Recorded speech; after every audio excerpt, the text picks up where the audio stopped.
Hi everyone, welcome to this webinar. Thank you all for joining, by the way. I didn't realise how many of you there would be. I can't see any of you, so I'm just sort of talking to a laptop at the minute.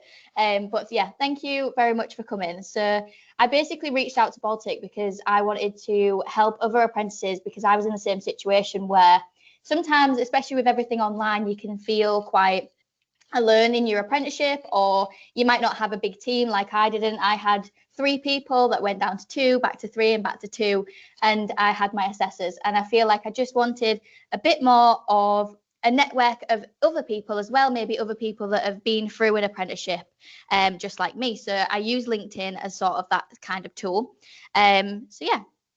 So I'm basically going to go through how you can build your LinkedIn personal brand as an apprentice. So obviously all of you right now are doing your apprenticeship, but you don't have to start right now. You can use this knowledge to start once you've qualified and once you're in a full-time job, or you can use it now as well. You can use it at both different times. So my name's Ellie. I did my Baltic apprenticeship in 2022, finished in 2023, but I'll go through that in a second. So right now I'm a social media manager, and apparently according to a tool called Favicon, I'm a LinkedIn expert, but I don't class myself for that, which is why I've put apparently. So I'm just going to go through a little bit about me, which is basically personal branding in itself. So that's why I'm starting with that. So I used to be a doctor's receptionist when I was 19. So I joined as soon as COVID hit, which was fantastic, a great time to join.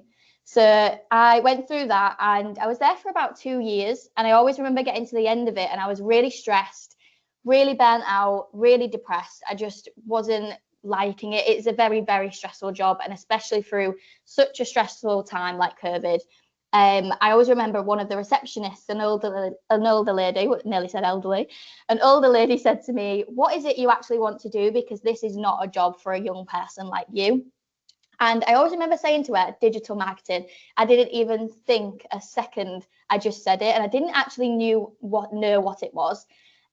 So I went on to quitting that job, and then I moved on to Starbucks, which was my very first job and something that I just knew that I was good at, so that I could get on with that job, but also on the side of things, get on with creating and learning and understanding what digital marketing actually was. And within a month, because I joined LinkedIn and I'd seen that Baltic had posted the job role, within a month I actually got the job. So left Starbucks, which this was my last day at Starbucks. And then I got the job at a company called Spectrum, and I did my apprenticeship with Baltic there. And honestly, I loved this job. I had a manager called Bax. He was amazing. We're still friends to this day. We message all the time, just seeing how each other are getting on and have like coffee chats together. And he was just an amazing person to get me through that apprenticeship. So this is basically my journey in a nutshell. So this is me finishing my endpoint assessment, which I'm not sure any of you are doing. If you are doing it right now, good luck. It is very long, but once you've done it, honestly, you will feel like I'd look like in this photo. But one thing that I just want to point out, just before I carry on talking about my journey, is I actually documented in photos and videos throughout this entire process. I think what really helped me, because I know some of you aren't in marketing, what really helped me was because I was in marketing and I had LinkedIn on the side, I constantly had in my brain that I needed to create content and document this journey, which is what really helped me when it came to September last year, when I basically started LinkedIn properly. So now I have a bank of photos from my entire journey from doctor's receptionist to where I am now. So I would very much advise trying to have that just in the back of your head, or if you are starting LinkedIn, have a little folder with just little images of when you can start creating your story, because storytelling is such a big part of it. But anyways, I've gone off on a tangent, which you will notice I like to do. So next, I actually use LinkedIn to document my journey and what I was learning and things like that. And Nick, who is stood on the left hand side, is actually my manager now. So when I was an apprentice, I actually connected with Nick and his whole team. Not purposefully, but I was just connecting with people in the area, just different like marketers, and he was seeing my posts. So that had sort of a little advantage of me getting this job, because I would make friends with people that worked here. And once the role for social media manager came up, I went for it. I always remember meeting him and saying, it's great to meet you in person, because we'd seen each other's content online. So this is where I am now. I've worked with so many amazing people. This is Connecting Live, which is where I live in Hull, which I've got a Yorkshire accent. Again, sorry for the Yorkshire accent. But this is the biggest arena that we have. It is mass capacity. It's like 10,000, I think. So it's huge. And we get to work with them still. And it's just fantastic. And then I actually, when I joined Superfly, within 4 or 5 months, I interviewed for an apprentice for my team, which is when Lily joined, which was super exciting. So for me, it was really good to have both sides of things. So I've been the interviewee and the interviewer, which is fantastic for me, because that's gained me so much experience in the space of about 2 years. So yeah, basically, that's my entire journey. So thank you for listening. I know it's quite, sometimes it can be quite either boring to listen to someone's journey or great, but this is what personal branding is all about. Now you all know me and my journey, and that's my personal brand.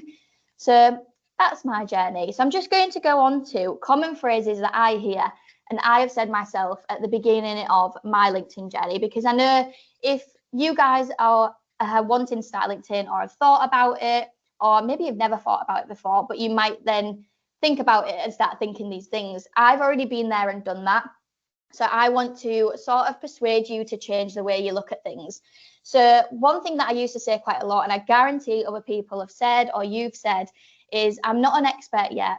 So what would I post about? So no, you're not an expert. There is other people that know much more than you and have progressed in have so much more years ahead of you, and you are not an expert. And it can be quite hard to flip the switch and be like, well, what do I post about if I don't know what a CTA is and I don't know how to hook people in with content? But you don't necessarily have to educate people on what something is and the facts about something, but you could still post what you've learned today, because there will always be someone under you that is looking for that answer. So you could let people know what you're working on, or let people know where you're going on that day. I won't digress too much on all of these, just because I did that in my practice and I was here for about 45 minutes. So the next one was, no one will take me seriously, which I used to say all the time. It's like, why should people listen to me? I'm just an apprentice in a small city. Why is anyone going to listen to me? I'm not an entrepreneur in London. And then I don't want to post something cringe for everyone to see. So I'm just going to go to the little diagram at the bottom, which is my favorite diagram. I share it all the time. I saw it, about 4 years ago now. So basically what it is, it's quite small. Sorry, I should have made it a lot bigger. This is Cringe Mountain. So at the bottom, you've got the naysayers. So these are the people, like sometimes people that are saying these things. So I would have been down there at one point. No one's going to listen to me. They're cringe. I ain't doing cringe content like that. And they just stay at the bottom of the mountain and they never reach the top. They never reach their goal of where they want to be. And then you have You Are Here. So this is you climbing up Cringe Mountain, doing the cringe content of day in the lives and things like that. But it's not actually cringing, it's getting you somewhere, and it's getting you on that step ladder, or in this case, a mountain, and you are climbing to the top. And then you have the land of cool. So once you've reached that goal, you've been through all of the cringe, you've done the content, you've been there, you've had the webinars that you're slaying, and you've got to do these sort of things to get to the top, which is why I'm doing this today, because I want to do more of these. So, you've got to do these things in order to get to the top. So hopefully the more of these I'll do, the better I'll get at speaking, the better I'll get at presenting. But you've got to, get through that in order to reach the top, and then go into the land of cool, where you're steady and you are composed and you are confident within yourself. So that's the only one that I'm going to digress into. And then I don't want to share my personal life. So again, you don't have to share your personal life. Nobody online will know who my partner is and where I live and where I'm going on holiday. They won't know that, because I choose not to share that. And I choose to share the story that I told you guys at the beginning. So once you've got your story set in place, then you choose what to share within that story. You do not need to share what you're doing on the weekends and things like that. That's not what you need to be posting on LinkedIn. So why should you grow your LinkedIn presence as an apprentice? So standing out from others applying for the same role. So you often see people talking about when people go to uni and they get their degrees, or they go through an apprenticeship and they get their level 3 digital marketing apprentice, and then they think, right, okay, well, I'll be able to get this next job because I've got this degree. And then you find you go for the interview and they've picked someone else. So what LinkedIn does is it allows you in real time to stand out amongst the rest, because it allows you to post what you did yesterday, what you did a couple of weeks ago, who you're meeting with, and what you're doing. So they start to get a first impression of you before you've even walked in the interview room, which really helped me get this job.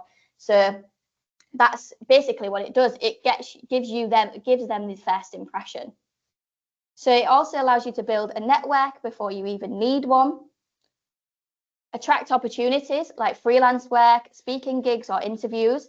So I know a lot of the time people see a personal brand as it's an entrepreneur, a freelancer, someone that's built a business, and they're on there to attract so much money and all these big opportunities. But you can still be an employee and attract these same opportunities. So like me, I work for an agency, but I still do talking gigs and I still go to events and things like that. So it just gives you, if you want to, a bit more space to do those different things as well, and then grow your career. It also allows you to market yourself, and which is a key life skill, and showcase your growth even while you're still learning.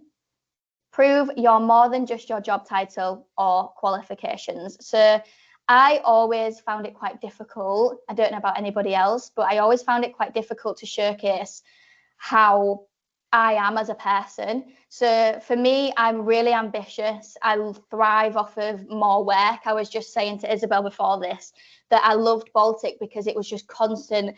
There was so much work to do. And yes, you obviously, oh, I have to do this and that and the other, but I just love having more things to do. But how am I meant to show an employer that? How am I meant to show an employer that I will work, a couple of extra hours if I need to? I will put my all into something.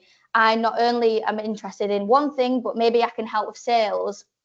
You can share that on LinkedIn without having to even say it. So that's why I really like the platform as well, because it, allows you to be a bit more open in your skills and showcase what you can do. So the next is be seen by potential employers, clients, and collaborators. I know this is quite people don't really like to speak about it. It's quite up in the air because you don't want to be taken away from your employers and things like that. But sometimes that is a really good thing. And more than likely, people are going to move on in their careers. So it's there for you to really be ambitious, grow your career, and take opportunities. Also, boost confidence and communication skills. So the apprentice advantage. So if I was an apprentice now and knew the knowledge that I knew, I think that would be amazing, but I didn't. But back then, I didn't realize how good of an opportunity I was in, because I was nobody was watching me. I could test, learn, I could try new things, and nobody would see what I was doing. So what feels like a weakness is actually content gold. You have a fresh perspective. You're documenting the journey and not pretending to have all the answers. If you pretend to have all the answers, then you will not come forward as authentic. People love to support someone who's clearly putting in the work, and showcase your personality. So you could do all of these things as an apprentice. You don't need to constantly feel like you're educating people and having something to educate them on, and tell them what it is, and if someone comes across and says actually it's this, just to let you know, you've learned something else and you've gained a new connection. So knowing all of that, I'm just going to go straight into the good stuff, which is optimizing your profile. So as an apprentice, it's going to look a little bit different, and I actually struggled to find some banners that were from someone that is currently an apprentice. So maybe this is like a little challenge for you guys to start optimizing your profile and create a really good banner and a really good profile as an apprentice. So firstly, your banner needs to be clear, visuals of you, and include logos. So maybe you need Baltic apprenticeships in there. If you've got your level 3, pop that in there. But basically see this as a billboard in Times Square about you. So if someone stood down here and they're looking at a billboard of you, what do you want them to see? And what do you want them to offer? So when you see an advert, it'll say, I do this, buy now. What do you do, and how can you put that across to the end user? And always try not to appeal to the masses, try and appeal to the niche. So maybe you do complete your apprenticeship and maybe you do want a new job afterwards. So then you've completed your apprenticeship. What is it that you can offer after that? Next is your profile picture. So keep it clean, professional, and rememberable.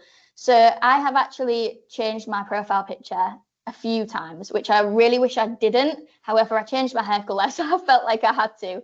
However, the big creators are keeping their profile pictures for 3 or 4 years, and it really sets the tone for them. It's like their logo, so they will just never change it. Bio, so that would be, what do you do? Who do you help, and what do you offer? So as an apprentice, when you hear this, you think, well, I don't really offer anything at the moment.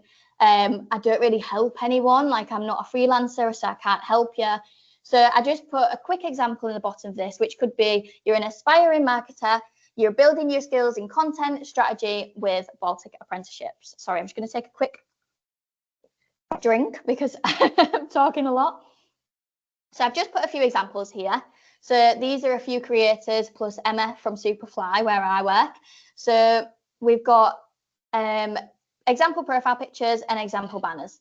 So for example, here, creative performance marketing that drives results. So instantly, you know that she works in marketing, it's creative. Maybe she can do some sort of design work for me. Let me contact Emma.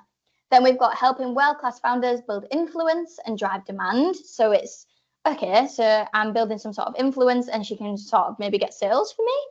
And then down here, we've got a different one, which I help master LinkedIn sales. Straight to the point, really inviting with the, hi, I'm Gabrielle. And maybe she is doing calls. So maybe I can book in with her straight away. She is, book a call here. So straight away, I know I can book a call with this girl and she helps master LinkedIn sales. Okay, I want to get in touch. So just quick to the point, what it is you do. And there we go. So I do want to set you guys a challenge. If you do optimize your profile and you are an apprentice right now, see who can do, you know, the best one and send them my way. I'd like to have a look because as I say, I couldn't see any great ones from current apprentices right now. Or if you do feel like you already have one, let me know as well. So just going on to content when I was an apprentice. So some of this is quite cringe and I haven't actually read them. So if you sat there reading it, I'm sorry. So these are just some things that I was doing during my apprenticeship. And I will go on to what you could do having the knowledge that I have now. But back then I was starting from scratch, learning from a few creators that was sort of hitting it on LinkedIn. But right now, this was like the rise of Jasmine Alik and Lara Acosta. So there was no one really telling me how to write on LinkedIn. So this is what I was writing at the time. As you can see, it was getting quite a few, it was getting a good traction. Not great, but I was an apprentice and I'm basically just letting people know that I was an apprentice, who I was doing it with and what I was learning. So these are just a few posts and maybe it could give you a little bit of inspiration. Again, during my apprenticeship, I had Sophie Miller, if any one of you knows her. She was doing so many webinars. I was so lucky to learn from huge creators and people in marketing. So I just documented that, and documenting that allowed me to get quite a few followers because they were also in the space. So if they saw me watching this webinar, they would relate to me and connect with me. So I just want to quickly go on to Magic Post. So I am actually a brand ambassador with these guys because the platform is honestly just amazing, especially for people that don't really know how to write on LinkedIn. If you're anything like me, I'm not the best with my words. So it's fantastic for people that want us to get started on LinkedIn, but don't know how to use frameworks. CTAs are a bit, they just don't know how to use them. Then this is an absolute fantastic tool for you to start with. So I would advise after this call, maybe giving it a go. If you go on my post that I posted today, there is actually a link on there for 5 free posts. So you're welcome to have a click on there. But yeah, so you can basically choose your post type, post category, and then pop a subject. So basically what you want your post to be about. So maybe you went to a webinar with Baltic and you wanted to write about it on LinkedIn. So you pop that in there, everything you've learned, and then click what you want. So do you want it to be actionable or inspiring to the end user? And then it also has ideas generator. So I know a lot of people can get stuck with ideas for LinkedIn. So it gives you a list of ideas that you can have. So you pop in here LinkedIn growth or marketing or finance or IT or anything you want in there. And then it will bring you some great ideas to get started posting. And then the next ones are inspirations. So maybe trending posts, stuff that's going on, stuff that's hitting off at the moment. There's also creators in there that are obviously as well working with Magic Post. So yeah, is it a fantastic platform? And will really get you started on LinkedIn, especially if you're struggling on still what to post even after this webinar. You can have a go on there and just have a look around and see what, you know, one post could literally get you obsessed with the platform. So have a look on there and see if you like it. So the next thing is engagement. I would say do around 30 minutes. When I first started doing LinkedIn, it was dotted around everywhere, so it wasn't really working out. And then when I started taking it seriously in September, I made sure to dedicate at least 30 minutes to it. So first off is DMs. So this allows you to get to know others, stand out and build a network. So when I was doing my apprenticeship, I was also networking with people on there, messaging them, commenting on their things, just saying, you know, thank you for commenting on my post today, really appreciate it, something like that. Or if it's an apprentice, I'd be, oh, I did this the other day, how did you find it? This helps you just to build your network a lot more than comments do. So again, connecting with 3 types of people. So 1 would be people like you, like fellow apprentices. 2, people who were once in your shoes and now further ahead. And then 3, people you admire. So these could be like top dogs like Lara Costa, Yasmin Ali, Luke Matthews, everyone like that. There could be, or even Stephen Bartlett, Gary Vee. And then commenting, you are in the best position for this. So you are an apprentice right now. You probably have so many questions to ask, so many things to learn. So get commenting. Don't make it AI, whatever you do. Do not use AI to generate your comments. Read people's posts. And if you don't understand things, comment it. If you agree with them, comment that and then comment why you agree with it. You know, be humorous. I think one thing I learned with commenting was I didn't really do it much. And then I realized that some of my posts sounded not like me. So I used the comment section to be very me and, you know, add my sense of humor and add my 2 pence into things. So commenting really, really helps, especially when you're an apprentice. So if you're not happy with the content right now, start commenting. And next is liking posts. So don't like posts to spam. Actually like posts that you're genuinely interested in, because when you go on the news feed, people can see the post that you're liking. So, skipping ahead there. So next, I actually spoke to some creators on LinkedIn that I know and I've got to know through LinkedIn, and they were either apprentices or they are apprentices. Actually, I think one of them has literally just completed a level 3 digital marketing. So I'm just going to move on to what they had to say. Because I think it would just be really good to get other people's perspective on it as well. So this is Cicely, and she's followed me for a long time, and I followed her, and she has literally just completed her level 3 in digital marketing, but she has been honestly on that platform nearly every single day, just posting and commenting on other people's platforms. She really stood out to me, which is why I knew she'd finished. Sorry, I'm gonna have to take a drink. Which is why I knew she'd finished her level 3. Because we sort of like stay in touch through posting and commenting. So she said to connect with as many other apprentices and previous apprentices as you can. Their advice and support is so valuable. Share your journey. It helps you grow your personal brand, inspire others who want to do the same, and connect with people in similar situations. Ignore imposter syndrome, which is massive, especially when you're an apprentice or a uni student. It's harder said than done. However, your opinions and experience deserve to be heard as much as anyone else's. It does. So this is Grace. Grace started her own accountancy business. She's built her personal brand through LinkedIn and Instagram. I think I found her on Instagram first. I'm not too sure, but she also uses LinkedIn. So she said to use it to tell your unique story, which is basically like what I said at the beginning with my story. That's basically what that is. Don't be afraid to show the lows and the highs as it creates authenticity. I've used LinkedIn to elevate my personal brand and spread awareness of apprenticeships. The UK government's Department for Education found me through posting about my apprenticeship and have since given me opportunities like speaking engagements, a short film about me. They nominated me to meet the royal family. So some big opportunities come from just posting. So this is Aisha. We've been LinkedIn friends a long time. I was doing my apprenticeship when we connected. So we've seen each other through our apprenticeships, and then I've seen her develop, she's seen me. And I often message her about LinkedIn as well. So she actually owns her own business now. So when she did her apprenticeship, she moved on to learning a lot about LinkedIn and just falling in love with it. And sorry, it's getting really hot in this room. So she started her own business. So she said, don't wait to be told what to do. Be curious, ask questions, find ways to add value and beyond your tasks. As a marketing apprentice, I didn't know everything, still don't, but I made a habit of trying things, learning from them and showing initiative. That mindset is what eventually helped me build my own agency.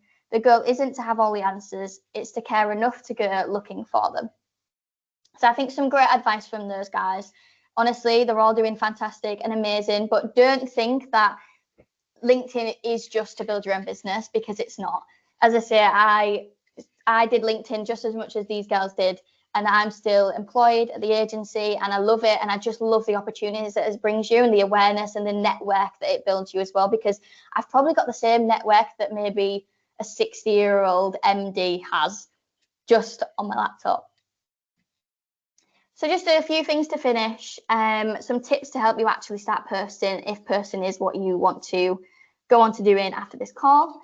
So share what you're learning and not just what you've mastered. Think you're not an expert enough, write to your past self. So this is something that really helped me, is I was always writing to the masses. I never knew who I was writing to, so I was just uninspired to. So what I did when I first started posting was my content was basically written to me starting off as an apprentice. So what the content that I would want to see back then, basically, if that makes sense. So number 3 is struggling to start, use this line. Something I've been thinking about lately is, and then what have you been thinking about? And then turn that into content as well.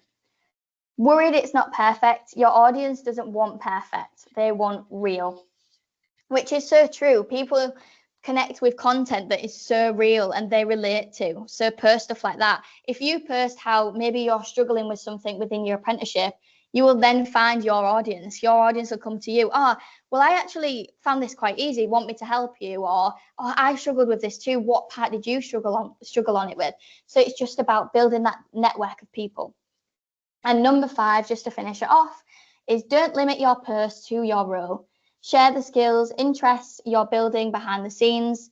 So if you're designing invites or you're building websites, doing family finances, maybe you do that on the side, share that as well if you want, just to showcase your skills and who you actually are. So I think that's the end of it. So I hope